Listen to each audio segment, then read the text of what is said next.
What's up, everybody? Good to see y'all here. Good to see y'all here. Hopefully. Oh, shoot. Really?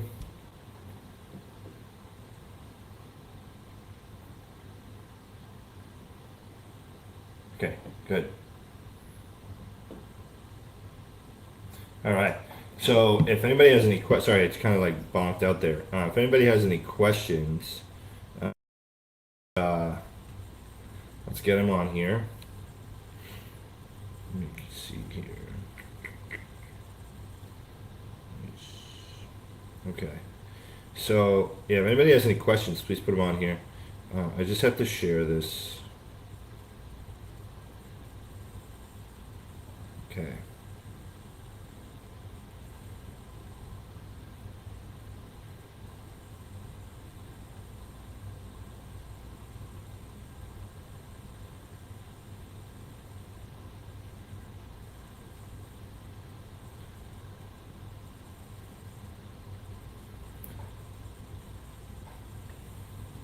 Okay.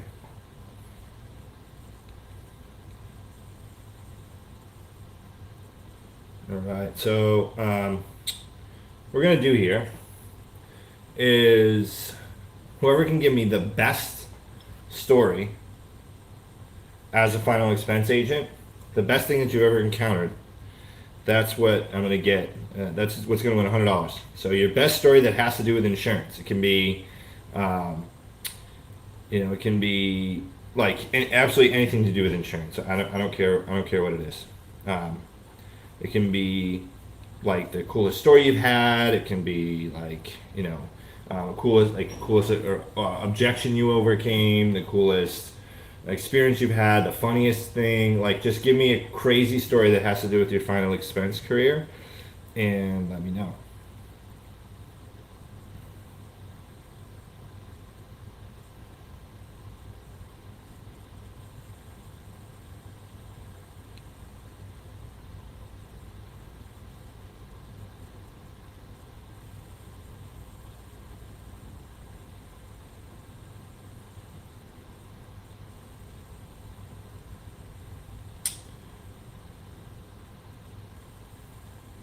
You know what? Let's do this. Um, you guys can pick a reason for the giveaway because I feel like typing a whole story is going to be a lot. So you questions in the video here. Ask me anything you want about final expense. What I'm going to do is we're going to pick a number. We're just going to do this. Pick a number 1 to 1,000, and whoever gets closest to the number. Actually, no, we can't do that because then people will. What can we do for a giveaway? Let me see. Someone put a good idea for a giveaway here. What's a good idea for a giveaway? I don't know. I'm trying to figure it out. Co-host live suggest a topic, contest topic. Okay, cool. Type your story. There you go, Christina. Type your story. So you guys, Christina got it right there. Best story that has to do with final expense. So it can be a crazy client. It can be like maybe you had a crazy upline. Maybe you have like something happen with your license exam. Maybe like I don't know, anything that has to do with your final expense career, with your life insurance career. Put it in the chat here. Now, I'm going to talk about something that happens a lot to people. It's easy to get thrown off. So, an easy way to get thrown off on your process is to sometimes like it's easy. It's easy for people to stop doing what works and stop doing the basic things that work for them, and maybe try to do something different or something called an irreducible minimum. Now, the irreducible minimum is when you skip steps and take shortcuts. So, what I want to encourage everybody here to do this week in their sales is to make sure that you stick to the basics. And what happens usually, and this happened to me before. So, like, say you go and you use a rebuttal against an objection, and then they shut you down, right? The client shuts you down, and you're not able to overcome it. And usually it's because there's like whatever you weren't able to overcome their objection, and then the rebuttal that you use you think doesn't work, or whatever situation. Maybe you do a policy review and like you think that it doesn't work. So they work. Like, stop skipping steps. Don't skip steps. Just keep doing what you know works, and that's it. And what works, and like do what other people say works who have success in the business. All right. And one thing that I'm just going to go over random tips here that I know can help agents. Um, Giveaway is $100, and cool, $100 and a 15-minute Zoom call with me. We'll do that. So, but you got to put the coolest story in there. Next week I'll do the 15-minute Zoom call. This is $100. Coolest story related to your insurance career. So guys, you can ask any questions that you have. Anything that you, as I'm going through this stuff.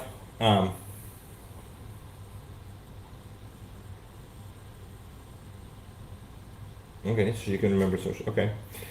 So ask any questions that you have in the chat here. Um, that's okay. Yeah, that's why I'm saying like that's what like the stories are gonna be tough, but we'll try. You guys put your best story related to insurance in the chat, and we'll go from there.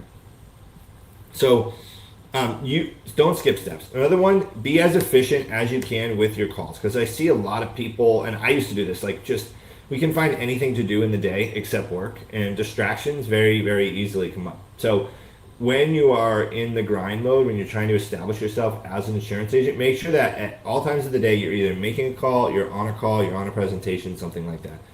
I would not take a lunch break. I don't remember the last time I took a lunch break. Like I don't like take a break for lunch. I'll eat and I'll be watching a YouTube video or doing something else while I am working. So that's definitely a big tip for me that helped me absorb, like get in more reading and personal development and stuff like that. Is during lunch, put on an audiobook, put on a good YouTube video that you can learn something from. Also, planning your work. Like I do it every week. I'm doing it today, and I did a little bit of it earlier, but I plan out my week ahead. So what I mean by that is I write down everything that I want to accomplish in the coming week. I have some basic targets and goals that I try to do, and then I map out when that's going to happen. So it's important to plan your week and structure your week, guys, with a solid schedule. If anybody has any questions in the chat here as well, please put any questions that you have for me about final expense, about our system here at SLS. If anybody wants to work with us, you can ask me any questions. If anybody has any questions about like anything related to life insurance sales at all, put it in the chat. Or scaling an agency or anything like that.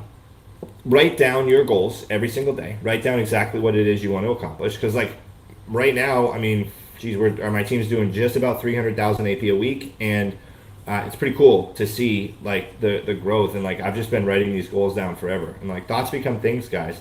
Thoughts become things. Like you can create your own reality. You have to. It doesn't happen overnight though. Like I think a big thing with goal setting that people do is they like try to go do something and it doesn't work, so they just move on to the next thing. Like I'm telling you, though, that next shiny object is what's keeping you broke. Okay, so the next shiny object is keeping you poor because you don't have enough discipline to just pour your time and energy into one goal with a specific plan for a long enough time. No one has it easy when they start out, but you have to just keep focused on it and move forward. I see it happen. I mean, we have ridiculous turnover in this business, and it's because people are like, well, this isn't working for me right away, and I have to go somewhere else right before it's about to succeed. So you just got to be persistent. You have to push with the same thing over and over. If not, you're going to go through your life and you're going to try to do one hustle after another, and you're going to get your real estate license. You're going to maybe go sell solar. Maybe you're going to go back to whatever job you did before. Maybe you'll sell cars or whatever it is. But stick to one thing and just get really good at it and hustle with it and push at it over time, because those shiny objects are keeping you broke. So you just got to put all your energy into one basket, okay? And then at some point you'll have enough money to where you can put money into other things. Crunch your time, okay? So crunch your time. So like give yourself less time to do more. So if you feel like you're not getting enough done in the day, you have to give yourself more to do. Like if you feel like you don't have enough time to get everything done, I'm telling you, a good trick is to give yourself more to do. It sounds counterintuitive, but you'll find ways to get more done in a shorter amount of time. For instance, I didn't think I was reading enough books, so I've been slacking recently on my reading, but I didn't think I was reading enough books, so I said instead of 3 books every 3 months, I'm going to read 6. And when I did that, I started listening to audiobooks, like actually writing down that goal multiple times a day. And just after a few weeks or a month of me writing down that goal that I wanted to read more books, I wasn't just reading books at night. I was listening to audiobooks while I was in the gym. I was, doing like whatever, while driving in the car, I stopped listening to music. I started listening to audiobooks. and you listen to them at 1.5 or 2x speed, and you will rip through books. I'm telling you. You have to be able to keep up with it, because if you can't, obviously you want to absorb it. But yeah, give yourself more to do in less time. What reasons would carriers decline an agent contracting? Maybe bad credit, maybe criminal history. That's what I can think of, maybe. Child support and arrears. Okay, guys, whoever has the best story related to the insurance career is going to win $100. So,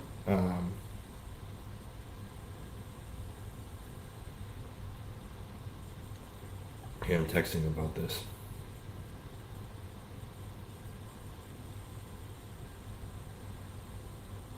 Person with the best story related to final expense. Okay, so let's see. I'm giving away $100 to the person who has the best story related to final expense. I can't even pay people to be on this live. This is crazy.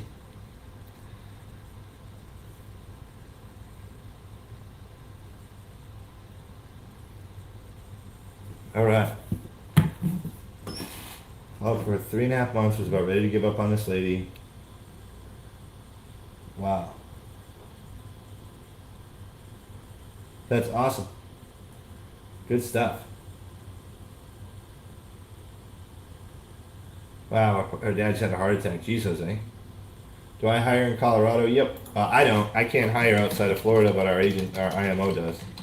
So you can email me right there, and I can get you hooked up with someone who can work with you. I can only hire out of Florida right now. Got the handcuffs. Thanks for your so happy she called. Dave Crocker. What's up, Dave? One lady that was extremely rude to me. After about, you always get those ones, Dave. After about 30 minutes, she hung up on me. I called her back, and it got worse. She called me back the next day, apologized. Oh, that's cool. I've had that happen. That's cool. When you keep showing up, great things tend to happen. Often they have delayed gratification. Yeah, that's it, man. You just have to be persistent. Like, no one accomplishes anything great in a short amount of time, guys. Like, you know, people spend their whole lives to leave an impact on this planet. Like, you can't do it in a short amount of time. And it's fun. Like, create a big project for yourself.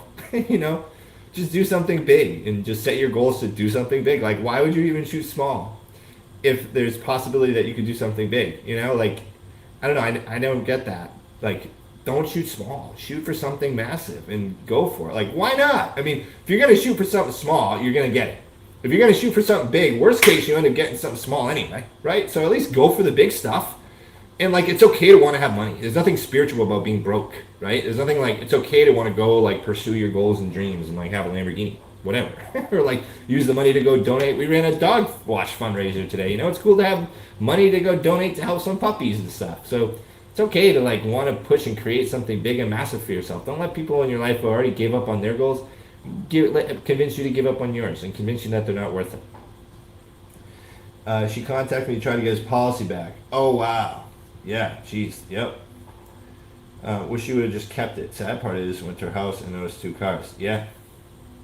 Yep. Yeah, so, because, look, putting in a ton of effort is really the only thing that's going to help you accomplish your goals. And this is a thing. This is a cool thing that Alex Hormozi talked about in his a video I watched the other day on YouTube. It was a long video, but it was good. He talked about how like work, our definition of work impacts the way that we work. So, like, for instance, he says, who works harder?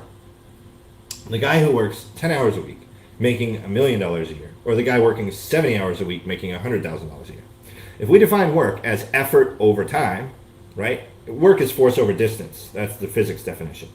But if we define work as effort over time, meaning how much effort am I putting in a given amount of time, right? Like, I had this much effort this week. If we define that as work, then that's cool. But, like, if we define work as results over time, then the person working 10 hours a week making $1 million a year is actually working harder than the person making $100,000 a year working 70 hours a week. And usually what's happened in that case is that person has scaled out and multiplied themselves so that they're able to make more money in a shorter amount of time. And they're able to get more done in a shorter amount of time. So technically, they're working harder. So this kind of, it goes against everything that we're taught, right? Because our parents wanted to come home, like my parents, my aunts and uncles and stuff, they wanted to come home and be like, I worked hard. I'm a hard worker. And it's like, cool, well, if you don't have a ton to show for it, then, like, what's there really to be proud of? I don't know. You know what I mean? I feel like it's like a false sense of like feeling good about yourself for not having results. And maybe I'm just insensitive. I don't know. But I was always perplexed by that. I'm like, why should I just go bust my, like, why is it cool to bust your butt and not have anything to show it? You know, I think it's like this, I don't know, whatever. People settle it. So define work as how much you can get done in the shortest amount of time. And that's the goal. Is like, that's the most impressive thing. Like, who can get the most work done in most results in the shortest amount of time. And then imagine if that person actually put in more effort to have more time, then they'd have the most. So technically, Elon Musk is the hardest working person in the world last year. Any questions about final expense or anything like that, drop it in the chat here. If anybody wants to share any stories that they have related to life insurance sales or final expense, the best story wins $100. So just join up. I don't know, geez, all people got to do is share a story. Yeah. I mean, best story is kind of, that's tough because I got my agents on here and they're going to be like, Justin didn't like my story. He liked that person's over mine. So, I don't know. Maybe maybe I'll be like, whoever puts a story will like draw the names out of a hat or something. I don't know. Okay. So, and because like when you produce things, guys, it makes you happy. So produce results. Shoot for that. Okay. Next thing. What is this? Okay. All right. Mental disposition. So your mental disposition is super, super important because, okay, don't take it personally. Yeah. Okay. When a client's rude, don't take it personally. You never know what kind of day someone's having. Yeah, exactly. And this is important too because your mental disposition can impact the rest of your sales, right? So like if you just let someone like say something to you and they get on your nerves and you kind of let them just bother you about it, then that can impact your sales. And I guarantee you it's going to be harder for you to make more sales if you let one client throw you off of your other from your other sales, right? If you let them throw you off emotionally.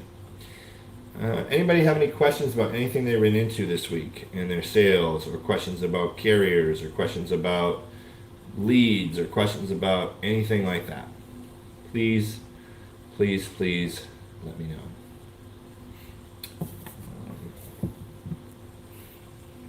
Here to help.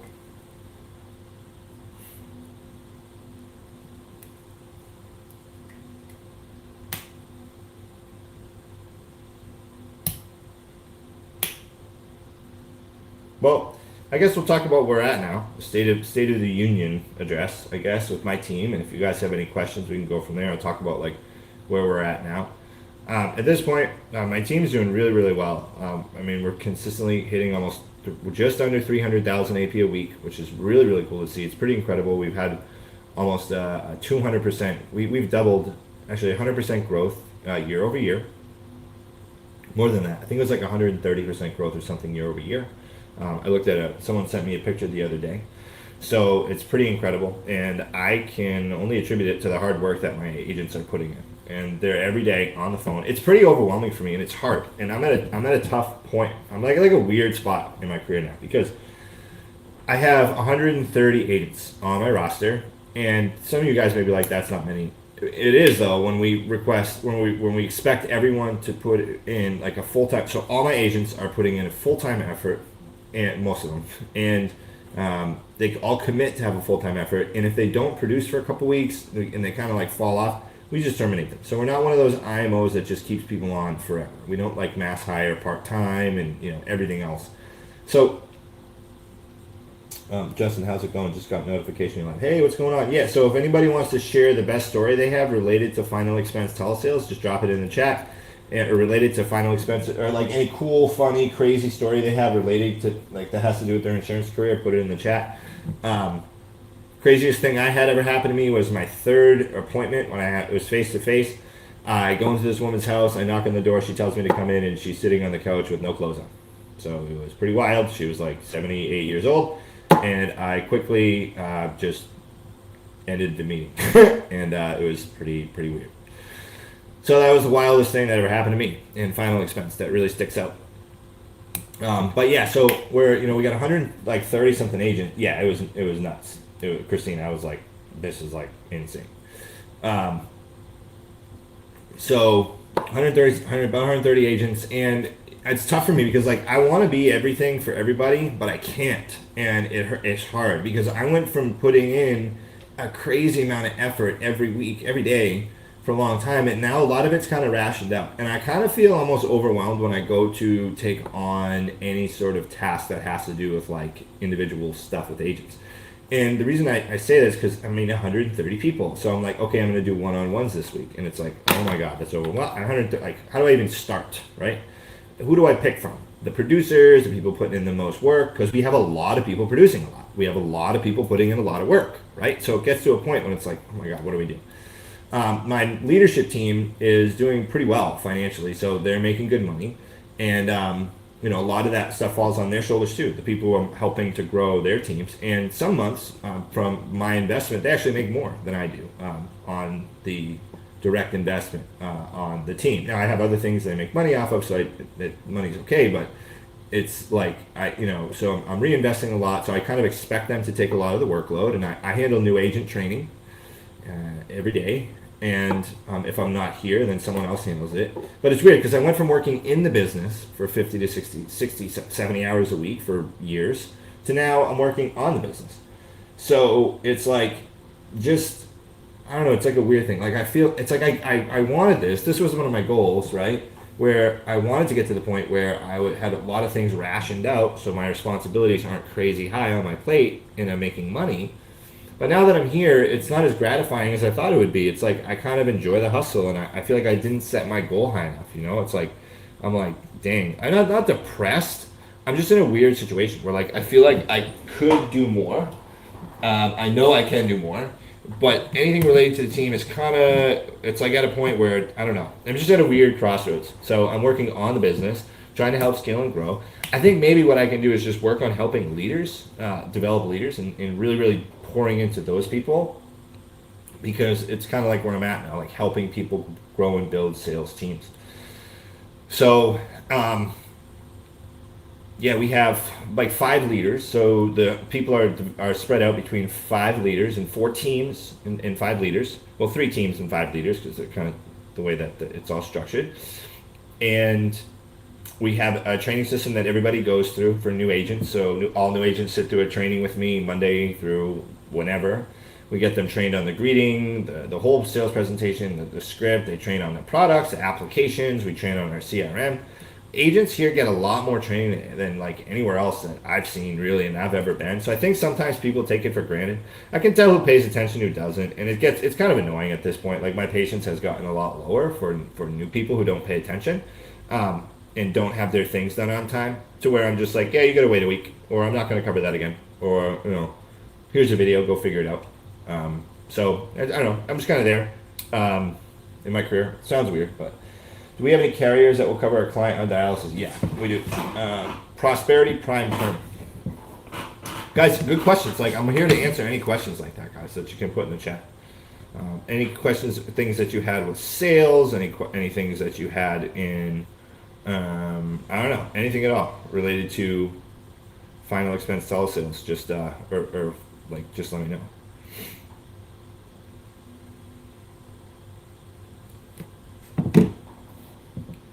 Yeah, Prosperity Prime Term.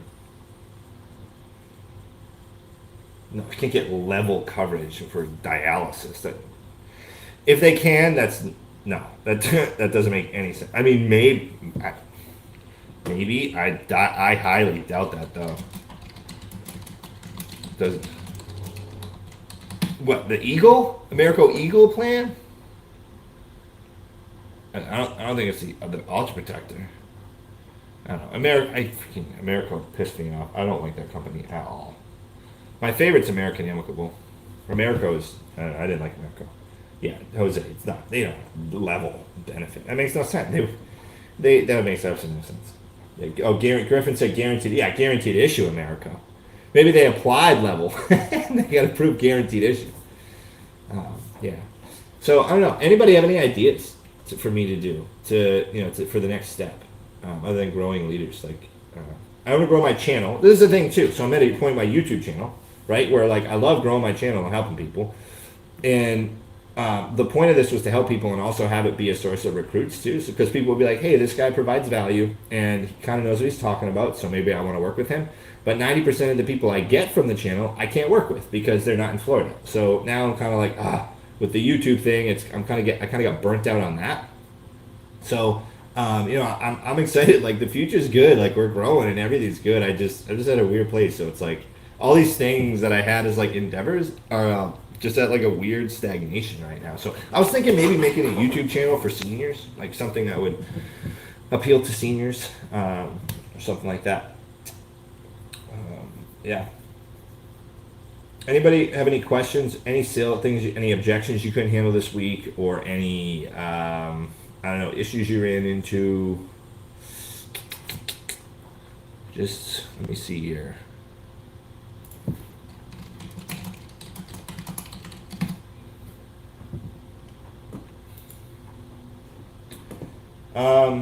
I don't know, Dave. No idea. Hopefully. Okay, so you have to. What I'm going to talk about is how to become successful. So I think this is a good topic in general. So, battling a court case right now. That's why I'm hesitant to move to Florida. Yeah, I get that for sure. Thoughts are powerful. So literally, what you think becomes your reality, guys. And you have to become success conscious instead of failure conscious. And you have to have a abundance mindset as opposed to a scarcity mindset. So an abundance mindset has always helped me in my career, like always. And it came from like, this can be like, so success mindset is that abundance mindset is everyone can be successful. There's no like, so when people are like, oh, what's better about, for example, someone asked it last week, like what's better about your system than Lincoln Heritage, right? And with a woman that I'm friends with, Dana Neeson. I said, I don't know, but you can be successful anywhere. Like you can be successful there. You can be successful here. Like, I'm not going to say anything. like she has agents doing well. Right? I have agents doing well. And agents do well in every system. People crush it in Primerica. There are people at Primerica that make millions of dollars a year. So, they're success conscious. They're like, hey, anybody can be successful. So you have to focus your mind on a clear, defined purpose. Just not multiple things, like one thing. And have it be, mine is to create abundance and prosperity for my friends and family and the people that I love in my life. That's what I want to be able to provide for them. And I'll do more for other people than I will for myself. I take care of myself and, pretty content with myself and who I am. But you want to choose one life goal to override and like one thing that pushes you and that'll drive you every day to wake up. And you have to make that goal your all-consuming desire. And so, like, to do that, you just have to write it down over and over and over and over again and get obsessed with it to the point where you think of nothing else. You devote all your time and energy to achieving it. So like you want it to be like that's the dominating thought on your mind is that goal and like what you feel like your purpose is. And that's how you can create success by default, because what happens when you do that, when you're persistent in pursuing your goals, you'll encounter setbacks, but you'll never give up because like the desire to accomplish it is way bigger than any fears that will come up from things you may run into. So the next step is to have an all-consuming desire. So if your desire is your hunger to reach your goal has to be so strong that you stake everything on achieving it. Burn your bridges, leave yourself with no way to retreat. That's why when people start here, I'm like, look, no other jobs, no other insurance contracts. We are captive. I like just do this. Just focus on this. That's it. Because like I said before, you have to have one thing. So your goal has to be like overriding. And the thing is, I don't love insurance, but insurance is going to allow me to accomplish those things in my life that I feel are important to me. If you guys have any questions, please drop it in the chat. Any questions about final expense or insurance or anything like that. So as you become obsessed with your goals over time, what happens is that your faith in your ability to accomplish them will increase. So just keep doing it over and over and over again, and just keep thinking about it and visualizing and visualizing and visualizing, and keep telling yourself you can succeed in visualizing your success, visualizing your success. Right?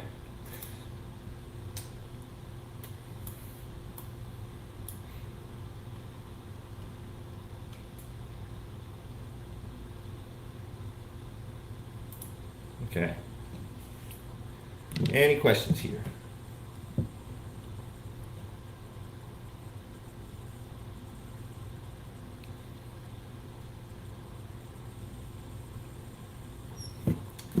Any questions? Any questions?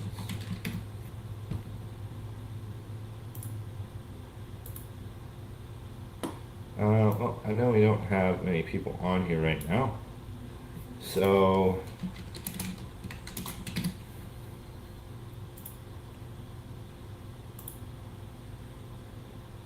if do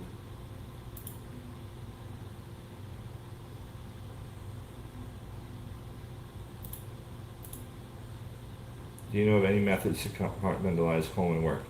That's a good one. Thanks, Christina. Appreciate it. So, how do we compartmentalize home and work? That's hard, especially if you work at home. You know. So, there's different ways. You can do breathing practices. You can sometimes what can help is giving yourself. So these are a few things that are practical that you can implement right away. Breathing practices, body scan meditation, stuff like that can help you just be in the moment, focusing on what you want to do to better your future. Another thing is giving yourself a ton of things to do. So give yourself a ton of stuff to do that's positive and constructive, and reflect back on it at the end of the day. It can be hard to compartmentalize when you're at home and there may be stuff going on at home. That's definitely a challenge if you're working at home and stuff's going on at home. But throwing yourself 100% into your work and setting those goals really, really helps, because then it helps like give your mind something else to focus on, and celebrating your wins. Also, reading is a good way to compartmentalize, because it kind of pulls you out of your own brain and puts you into someone else's mind for a little while. So reading always helps with that. I don't know how. I'm pretty good at it. I don't know how I do it. I just show up and do it. I don't know. It's hard. Like, this is one thing that helps me, is I say, okay, I got this from Alex Hormozy too. So I'm like, okay, should I be able to compartmentalize? Should I compartmentalize things to be able to work? Yes. Do I have to? No. Right? Should I be more focused on my work right now than this other thing going on in my life? Yes. But do I need to be more focused on it to actually work? No. Right? So sometimes, like, telling myself, like, okay, I'm just going to remove the emotion from the activity and then go on. Okay? So sometimes that can help. Like, just removing the emotion from what's going on. Trying to. And just telling yourself, hey, should I be excited to do this right now? Yes. Do I have to be? No. And then just doing. And giving yourself a ton of stuff to do. A bunch of extra things can help, I found. Just extras.